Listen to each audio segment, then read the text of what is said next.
நீதிமானா இருக்கிறவங்க இன்னும் நீதிமானா இருங்க. அப்படிதான் வசனம் சொல்லுது. நம்ம எதுக்கு அப்படி இருக்கணும்னா, ஆண்டவர் சீக்கிரம் வரப்போகிறார். அவர் முகத்தை நம்ம பார்க்க போறோம்.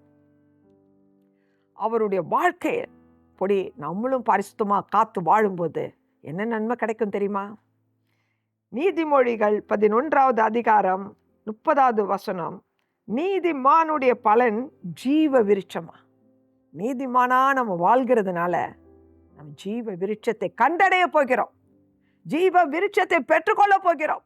தேவனுடைய வருகையிலும் சரி, இந்த உலகத்தில் வாழும்போது ஜீவ விருட்சம் போல கர்த்தர் நம்மளை வாழ செய்வார், மகிழ செய்வார், சந்தோஷமா இருக்க செய்வார். உங்க இருதயம் களி கூறுவதாக மகிழ்ந்த ஆண்டவரோடு கூட உங்க பரிசுத்த காத்து வாழுங்க.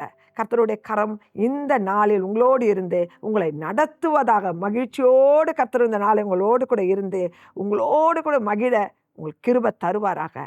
ஆமென்.